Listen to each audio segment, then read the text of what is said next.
Enforcement ഡയറക്ടറേറ്റിനെതിരെ രൂക്ഷ വിമർശനമായി supreme കോടതി. ED. എല്ലാ പരിധികളും ലംഘിക്കുകയാണ്, രാജ്യത്തിന്റെ ഫെഡറൽ ഘടനയെ പൂർണ്ണമായി ലംഘിക്കുകയാണ് ഇ.ഡി. എന്നും ചീഫ് ജസ്റ്റിസ് വിമർശനം ഉന്നയിച്ചു. അച്യുതൻ ആ വാർത്തയുടെ വിവരങ്ങളുമായി ചേരുന്നു. അച്യുതൻ, സമീപകാലത്ത് ഇടുക്കി ചില വിമർശനങ്ങൾ സുപ്രീം കോടതിയിൽ നിന്ന് കേൾക്കേണ്ടി വന്നിട്ടുണ്ടെങ്കിലും ഇത്തരത്തിൽ അതിരൂക്ഷമായ എല്ലാ പരിധികളും ഇ.ഡി. ലംഘിക്കുകയാണ് എന്ന തരത്തിലുള്ള കടുത്ത വിമർശനം അടുത്ത കാലത്ത് ആദ്യമാണ് അച്യുതൻ. തീർച്ചയായിട്ടും ഹാഷ്മി, അടുത്ത കാലത്ത് ഇതാദ്യമായാണ് സുപ്രീം കോടതി ഇത്തരത്തിൽ രൂക്ഷമായ ഭാഷയിൽ എൻഫോഴ്സ്മെന്റ് ഡയറക്ടറേറ്റിനെ വിമർശിക്കുന്നത്. ഈ കേസിൻ്റെ ഒരു പശ്ചാത്തലം എന്നുള്ളത് ഈ തമിഴ്നാട് സ്റ്റേറ്റ് മാർക്കറ്റിംഗ് കോർപ്പറേഷനെതിരെ ഇ.ഡി. ഒരു അന്വേഷണം നടത്തി അവിടെ എത്തുകയും കോർപ്പറേഷനിലെത്തി അതിൻ്റെ ഹെഡ് ഓഫീസിലെ ഫോണുകളും രേഖകളും കൈക്കലാക്കുകയും ചെയ്തിരുന്നു.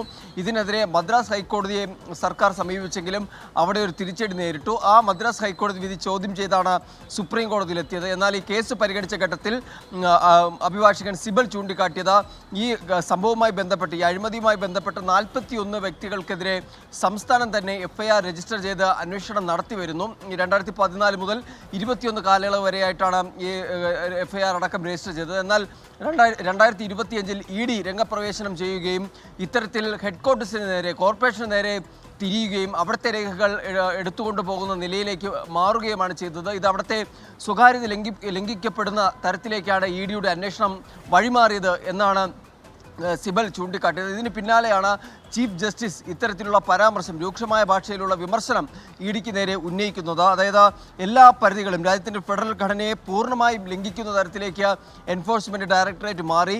എന്ത് അത്യാവശ്യമായിരുന്നു ഇ.ഡിക്ക് ഇത്തരത്തിൽ ഈ കോർപ്പറേഷനെതിരെ അന്വേഷണം നടത്താനായി ഒരുങ്ങിയത് എന്നടക്കമുള്ള ചോദ്യങ്ങൾ സുപ്രീം കോടതി ചോദിച്ചു. കോർപ്പറേഷനെതിരെ എങ്ങനെയാണ് കുറ്റം ചുമത്തിയതെന്നും chief justice additional solicitor general രാജുവിനോട് ചോദിക്കുകയുണ്ടായി. അങ്ങനെ രൂക്ഷമായ ഭാഷയിലാണ് ഈ വിമർശനം ഉന്നയിച്ചത്. തുടർന്ന് എന്തായാലും ഇ.ഡിയുടെ അന്വേഷണവും ഈ റെയ്ഡും ഇപ്പോൾ സുപ്രീം കോടതി ഇടപെട്ട് സ്റ്റേ ചെയ്തിരിക്കുകയാണ്. ഹാഷ്മി, അച്യുതനാണ് ആ വാർത്തയുടെ വിവരങ്ങൾ നൽകിയത്. അതിരൂക്ഷമായ വിമർശനമാണ് സുപ്രീം കോടതി ഇ.ഡിക്കെതിരെ, എൻഫോഴ്സ്മെന്റ് ഡയറക്ടറേറ്റിനെതിരെ നടത്തുന്നത്.